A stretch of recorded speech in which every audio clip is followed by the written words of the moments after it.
તો હવે આપણે વાત કરવાની છે ત્રીજા પ્રકારની અન્ય પદ પ્રધાન સમાસો.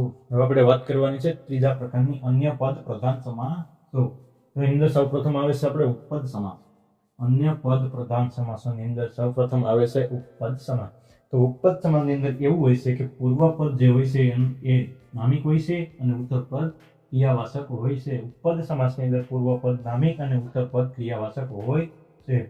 પછી અહીંયા એક મહત્વની નોંધ લખેલી છે કે સમાસ વિગ્રહ કરવા માટે અંતે નાર કે નારી એવા શબ્દનો ઉપયોગ કરવો પડે છે. ઉપપદ સમાસની અંદર સમાસ વિગ્રહ કરવા માટે અંતે નાર કે નારી એવા શબ્દનો ઉપયોગ કરવો પડે છે. તો અહીંયા આપણે એનું ઉદાહરણ જોવું હોય તો ઉપપદ સમાસના ઉદાહરણની અંદર જ્ઞનો મતલબ થાય છે જાણ નારા. તો અહીંયા નાર શબ્દ જોવા મળે છે. તો એની વગરના નાર વગરના નાર કે નારી વગરના જ જા દ દા ક કર કા પાલ સ્થળ ધર ધરા સર ચર હર કુ વગેરે પણ જોવા મળે છે. ઉપપદ સમાસની અંદર આટલા શબ્દો પણ અલગથી જોવા મળે છે.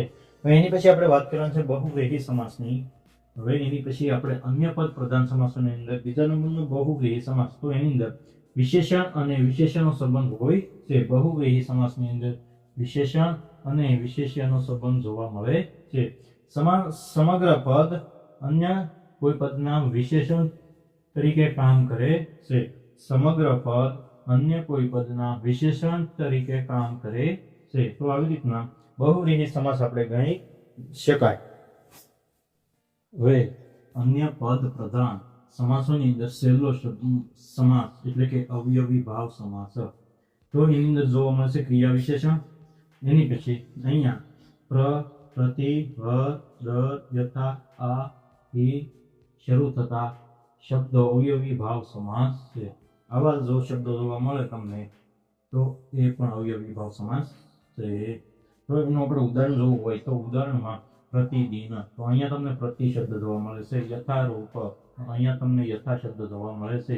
હર્ષમય તો અહીંયા તમને હર્ષ જોવા મળે છે. તો આને આપણે અવયવી ભાવ સમાસ કહી શકીએ. અહીંયા પ્રતિ અહીંયા જે પ્રતિ શબ્દ આપેલું છે તો અવયવી ભાવ. યથા તો અહીંયા પણ યથા આપેલું છે તો એ પણ અવયવી ભાવ. અને અહીંયા હર આપેલું છે તો અહીંયા પણ હર આપેલું છે તો આ અવયવી ભાવ સમાસ કહી શકાય. તો અહીંયા આપણે સંપૂર્ણ સમાસોની વાત પૂરી થઈ છે. જો તમને અમારો વિડીયો ગમે તો અમારી ચેનલને સબસ્ક્રાઇબ કરવાનું ભૂલશો નહીં, જેથી કરીને અમારો કોઈ પણ નવો વિડીયો આવે તો સૌથી પહેલા માહિતી તમને મળી રહે. તો અને લાસ્ટમાં ચેનલને સબસ્ક્રાઇબ કરી દેજો.